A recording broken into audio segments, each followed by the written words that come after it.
नवजात लुई को कोई अंदाजा नहीं था कि वो किस खतरे में है। वो बस छत पर लटकती चीजें देख रहा था। अचानक वो लुई पर गिरी। माँ उसे तुरंत अस्पताल ले गई। सौभाग्य से पूरी पसलियां टूटने के बावजूद वो बच गया। पर हैरानी की बात ये थी, उसकी जिंदगी में अब लगातार मौत के साए मंडराने लगे। जब वह सिर्फ 2 साल का था, एक दिन खेलते खेलते वह बिजली के करंट से बुरी तरह झुलस गया। एक बार जब सभी मिलाकर डिनर कर रहे थे, से सिर्फ वही खाने से हर का शिकार हुआ। यहाँ तक कि एक बार जब वो जोर से गाना गा रहा था तो सांस रुकने लगी, जैसे मर ही जाएगा।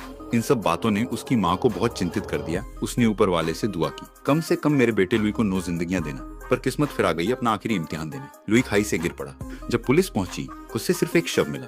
पर जब फॉरेंसिक डॉक्टर ने जांच शुरू की, शरीर में फिर से जान के संकेत मिले। लुई को तुरंत आईसीयू में भर्ती किया गया। माँ जैसे ही खबर सुनती है, वो तुरंत हॉस्पिटल पहुंचती है। वो हर पल बेटे के पास बैठी रहती है। पर उसका सौतेला पिता, वो तो जैसे गायब ही हो गया। कहा जा रहा था कि हादसे वाले दिन दोनों साथ में ट्रिप पर गए थे, लेकिन हादसे के बाद सौतेला पिता रहस्यमयी रूप से गायब हो गया।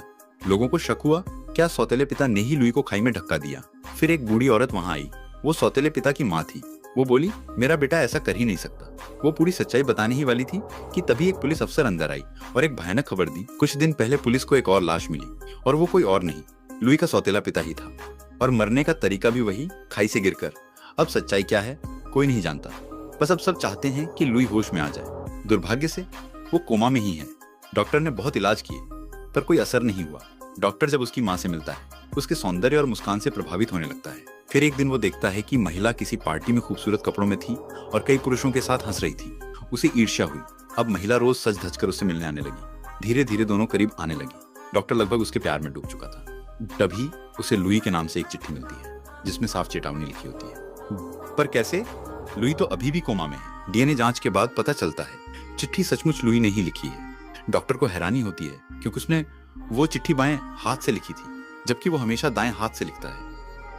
और लुई, वो तो बाएं हाथ से ही लिखता था। अब डॉक्टर को शक हुआ, क्या लुई किसी तरह उसके शरीर को नियंत्रित कर रहा है। वो तुरंत लुई के साइकोलॉजिस्ट से मिलता है। वो कहता है, लुई बचपन से अजीब और अकेला बच्चा रहा है। फिर दोनों ने एक एक्सपेरिमेंट किया।